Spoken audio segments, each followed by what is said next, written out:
और महंगाई पर है शौक भारी। महंगाई के बावजूद कुर्बानी के जानवरों के शौक में कोई कमी ना आ सकी। कराची के इलाके नाजमाबाद में ताजिर सुहेल सुनाना ने सुन्नत इब्राहिमी की अदायगी के लिए लाखों रुपए मालियत के मुताबिक खूबसूरत और कीमती जानवर खरीद लिए। जानवरों में ऊंट, बड़े बैल, सेहतमंद बकरे और आला नस्ल के दीगर मवेशी शामिल हैं। जबकि इसी हवाले से मजीद तफसीलात दे रही हैं हमारी एंकर जवेरिया खान।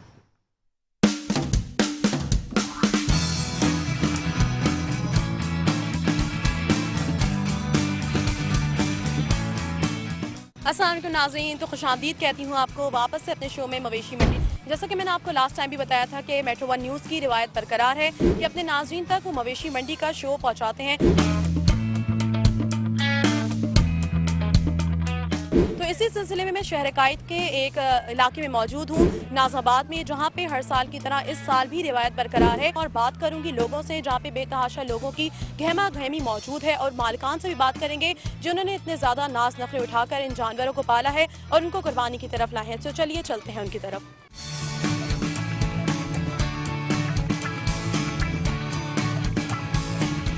जी तो नाज़रीन, इस वक्त मैं मौजूद हूँ अब्दुल कादिर के साथ, जिनके जानवर हैं। तो आइए उनसे जानते हैं वो क्या कुछ खिलाते हैं, कैसे इनके नाज नखरे उठाते हैं। अस्सलाम वालेकुम। वालेकुम अस्सलाम। तो बताइए कि ये सारे जानवर आपके हैं, इनकी परवरिश कैसे की गई है, क्या कुछ खिलाया पिलाया गया है इनको? पूरा साल इनको पाला गया है, और वो जो नॉर्मल फीड वगैरह होती है, फीड, वंडा, भूसा, चोकर वगैरह, वो सब चीज़ें खिलाई जाती हैं पूरा साल। इसमें घी, तेल भी चलता है, दूध चलता है, सब चीज़ें चलती है उसमें। तो ये बताइए कि इतने ज़्यादा तंदुरुस्त, इनकी सेहत का क्या राज है? इतने लंबे चौड़े माशाल्लाह से, खूबसूरती है इनके अंदर, तो ऐसा क्या ख़ास खिलाया जाता है कि जिस वजह से इनकी ये सेहत निकल कर आई है? इसमें ख़ास कोई चीज़ नहीं है, बस नस्ल के ऊपर होता है कि अच्छी सी, जितनी अच्छी नस्ल होती है उतनी अच्छी वो चीज़ पलती है। तो वो चीज़ देखकर फिर खरीदारी की जाती है, उसके ऊपर वर्क किया जाता है, तो उस पर फिर अच्छे रिजल्ट आते हैं। मतलब अगर मैं ख़रीदने चाहूँ तो आप मुझे कौन सी सजेस्ट करेंगे कि मुझे कौन सी नस्ल का अच्छा जानवर लेना चाहिए? अगर आप गाय में जाएंगी तो आपको चोलिस्तानी ब्रीड बहुत अच्छी मिलती है, और ब्राह्मण है, चोलिस्तानी है, साहिवाल है, ये चीज़ें, ये ब्रीड जो होती है ये बहुत अच्छी रिजल्ट आपको देती है। तब इनको जो है अंदरूनी सिंध से लाया गया है, बलूचिस्तान से, पंजाब से, या फिर इनकी जो परवरिश है वो यहीं की गई है? ये सब आप समझ लें कि तकरीबन 2-2 साल इनको पाला गया है, लाया वहीं से जाता है, छोटे छोटे बच्चे लिए जाते हैं इनके, फिर इनको पूरा साल पाला जाता है अपनी जगह पर। मतलब इनका भी इंसानों की तरह खुसूसी टाइम है कि लंच, डिनर, ब्रेकफास्ट, या फिर ये मतलब किसी भी टाइम खाते हैं? कितने टाइम खाना खाते हैं, इस हवाले से भी बताएं। नहीं नहीं, इनका भी एक टाइमिंग होती है, इनकी सुबह का टाइम होता है, फिर शाम का होता है, फिर इसी तरह रात का होता है। तो अलग अलग टाइमिंग्स होती हैं जिसमें इनको हर चीज़ प्रॉपर्ली वक्त के टाइम से दी जाती है और क्वान्टिटी के हिसाब से दी जाती है। अच्छा, तो ये भी बताएं कि ये इतने खूबसूरत आपके जानवर हैं, इनके कुछ नाम भी रखे होंगे आप लोगों ने? नाम तो खैर नहीं, बस इनसे मोहब्बत इतनी है कि इनके नाम की ज़रूरत नहीं पड़ती इनको। माशाल्लाह से बहुत ही खूबसूरत जानवर हैं। तो हमने अब्दुल कादिर से जाना कि इनके इतने सारे हसीन जानवर हैं, जैसे कि मेरे कैमरामैन आपको दिखाएं। तो चलिए चलते हैं दीगर लोगों की जानिब और उनसे जानते हैं। आप बताएं कि आप कैसा महसूस कर रही हैं? इतने सारे जानवर एक साथ हैं, खूबसूरत एक से एक जानवर है, तो कैसा महसूस कर रही हैं, क्या फीलिंग है? अच्छी फीलिंग आ रही है, अच्छा लग रहा है। बच्चों को हर साल लेकर आती हूँ यहाँ गाँव दिखाने। बहुत ज़्यादा गहमा गहमी है, काफ़ी एक इंजॉयमेंट बन जाती है बकरा ईद के मौके पर, ये इस हवाले से क्या कहेंगे? हाँ, अच्छा लगता है। और आपने क्या डिसाइड किया है, कैसी बकरा ईद गुजारेंगी, क्या करेंगी? कोई जानवर वगैरह लिया है कुर्बानी के लिए? लिया है कुर्बानी के लिए जान। क्या लिया है आपने? बच्चे किसको ज़्यादा पसंद करते हैं, बकरा या गाय, किसको? ये लोग तो गाय को पसंद करते हैं ज़्यादा, गाय लिया हम लोग ने भी। तो इसने आपने इस दफ़ा भी गाय ली है? गाय। तो ये बताएं कि बकरा ईद का जो पहला दिन होता है, जब जानवर कट जाते हैं, कैसा महसूस करती हैं, कैसी फीलिंग होती है आपकी, बच्चों की, घर वालों की? थोड़ा सा सैड हो जाते हैं उस दिन, थोड़ा देर लग जाता है कि जानवर कहाँ चला गया, थोड़ा सा। लेकिन जब उसके बाद उसके जो खाने वगैरह बनते हैं तो सब भूल जाते होंगे। जी जी बहुत शुक्रिया। तो आइए चलते हैं दीगर लोगों की जानिब, उनसे जानते हैं कि कैसा समय है। कुछ बच्चों से भी जानेंगे, उनसे पूछेंगे। आप बताइए, आप कैसा महसूस कर रहे हैं सारे जानवर? अच्छा लग रहा है। कौन सा वाला आपका फेवरेट है? कौन सा वाला? व्हाइट वाला, ब्लैक वाला, कौन सा वाला? व्हाइट वाला आपका फेवरेट है। और आपका कौन सा फेवरेट है? वो वाला, वो ब्लैक वाला, ब्लैक एंड ब्राउन वाला। माशाल्लाह कितना प्यारा, उसका कुछ नाम रखा है? King Kong. किंग कॉन्ग नाम रखा है। किंग कॉन्ग किस मुनासबत से रखा है उसका नाम? किंग कॉन्ग जैसा लगता है, अच्छा भी है। जैसा अच्छा लगता है, या फिर उसकी जिसामत की वजह से? जिसामत की वजह से। आप बताएं। मुझे ना वो जो थर्ड वाला वो बहुत अच्छा है, उसका नाम भी मैंने ऐसा ही रखा है, लाडू।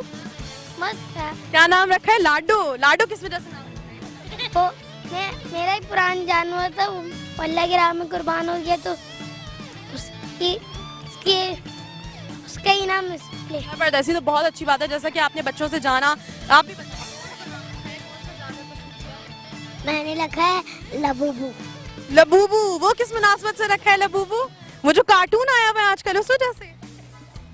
चलिए जी, ये तो बच्चों से हमने जाना। बताइए आपका कौन सा फेवरेट है? वो जो है ना बड़ा वाला वाइट, वाइट वाले का नाम क्या है? उसका नाम शेर। शेर। शेर शेर किस वजह से रखा है वैसे नाम? यहाँ का शेर है। क्योंकि वो यहाँ का शेर है। चलिए जी, बच्चों की तो एंजॉयमेंट चलती रहेगी। मजीद चलते हैं आगे और लोगों से जानते हैं। जी, तो इस वक्त मेरे साथ मौजूद हैं अब्दुर्रहमान। आइए उनसे जानते हैं कि उनके इतने हसीन जानवरों का आखिरकार उनकी खूबसूरती का क्या राज है, क्या खिलाते हैं, क्या पिलाते हैं। आइए उनकी तरफ चलते हैं। अस्सलाम वालेकुम। वालेकुम सलाम। तो बताइए कि इतने खूबसूरत जानवर हैं आपके, इनको क्या खिलाते हैं, आखिर इनकी ग़िज़ाइयत क्या है? ये भी हमारी तरह 3 टाइम खाना खाते हैं या फिर इनकी कोई अलग टाइमिंग होती है? जी बिल्कुल ऐसा ही है। इनके 3 टाइम नहीं, इनका 2 टाइम का खाना होता है। असल पलाई इनकी पूरे साल होती है। ये जो 10 दिन के लिए हम जानवर यहाँ लेकर आते हैं, उसमें सिर्फ इनको भूसा देते हैं कि जिनका पेट भरा रहे, क्योंकि इन 10 दिनों के अंदर ये वज़न नहीं बढ़ाते अपना, सिर्फ ये कुर्बानी के लिए अपना पेट भरते हैं। और असल जो पलाई है वो पूरे 12 महीने के अंदर इनकी होती है। ये एक ऊँट 2 साल में, 2.5 साल में, 3 साल के अंदर तैयार होता है। 1 साल से ज़्यादा ही लगता है इनको जानवर। तो बेसिकली जब ये छोटे होते हैं तो ये कहाँ पलते हैं, कहाँ परवरिश होती है इनकी? हमारा एक बंदा है जिसके पास ये ऊँट होते हैं हमारे ना, ये वो हमारे लिए ही पालता है। तो वो अपने गांव में पालता है। फिर जैसे सीज़न आता है हमारा बकरा ईद का, तो वो मंडी में ले जाता है, वहाँ से फिर हम लोग यहाँ पे ले आते हैं। तो मैंने काफ़ी सारे जानवर देखे, ना सिर्फ ऊँट बल्कि गायें, बकरे, मतलब काफ़ी सारे जानवर हैं माशाल्लाह से। तो उन सबको एक ही जगह उनकी परवरिश की जाती है, एक ही जगह उनको पाला जाता है? नहीं, ऐसा नहीं है। बकरे कहीं पलते हैं, बछड़े कहीं पलते हैं, ऊँट कहीं पलते हैं। फिर हम सीज़न पे सारे जमा करके अपने घर के बाहर लाके बांध देते हैं। आपका पसंदीदा जानवर कौन है? हमें तो सारे जानवर पसंद हैं असल में। ये ऊँट भी पसंद है, बकरे भी पसंद है, बछड़े कुछ होते हैं फेवरेट। जहाँ बछड़े हैं वो वहाँ बंदे हैं, वो जो आपने पहले दिखाए। तो आपने इनके कोई नाम भी रखे होंगे या नहीं रखे हैं? सवाल। नहीं, नाम फिलहाल किसी ने कोई नहीं रखा हुआ, सारे एक ही हैं हमारे लिए। तो जब ये कट जाते हैं इनसे काफ़ी हद तक उनसियत हो जाती है, एक एंजॉयमेंट ही हो जाती है, गहमा गहमी है, लोग आते जाते हैं तो मतलब अलग सा फीलिंग होती है। जब ये कट जाते हैं तो काफ़ी सन्नाटा हो जाता होगा, उस दिन क्या महसूस करते हैं? उस दिन तो दुख होता है, मगर क्या है, सुन्नत इब्राहिमी वो तो करनी है हमें। शौक हमारा बहुत है, तो हम अगले साल के लिए फिर प्रिपरेशन शुरू कर देते हैं। तो यही है कि जैसे ही जाएंगे, अब अगले साल की प्रिपरेशन शुरू हो जाएगी तो हमारा दिमाग वहाँ लग जाता है। सही। तो इसमें से आपकी मतलब मनपसंद एक्टिविटी क्या होती है इन दिनों में? जैसे दोस्त आते हैं, बैठते हैं, तो मतलब आप कुछ शेयर करें कि आप कैसा महसूस कर रहे होते हैं इन दिनों में? बस यही है, ये दिन आ जाते तो एक मिल के बैठक लग जाती है दोस्तों यारों की। सबके पूरे साल तो सब कामों में लगे हुए होते हैं, मसरूफियात छोड़ के एक रात में हमारी अच्छी बैठक लग जाती है। इनकी खिदमत करते हैं, हमें खुद दिल को खुशी मिलती है, दिल को खुशी मिलती है। इनकी खिदमत करते हैं तो अल्लाह भी इसका अजर देता है और हमारी भी टाइम पास अच्छा हो जाता है। जी, तो नाज़रीन, आपने देखा कि हमने आपको नाज़िमाबाद ब्लॉक एफ के खूबसूरत जानवर दिखाए। और जैसा कि मैंने आपको बताया कि यहाँ पे जानवर ईद कुर्बान के दिन कुर्बानी की जाती है उनकी, और गरीब और नादार लोगों में बाकायदा लाइन बनाकर, क्यू बनाकर जो है तकसीम किया जाता है उनका गोश्त। और जैसा कि यहाँ पे ईद के तीसरे दिन भी ऊँट की कुर्बानी होती है, ना सिर्फ ऊँट की बल्कि ऊँटों की कुर्बानी होती है और लोगों का जमे गफीर मौजूद होता है। तो इसी सिलसिले में मजीद देखने के लिए जुड़े रहिए हमारा शो मवेशी मंडी, जिसका नाम है। चलते हैं दूसरी जानिब।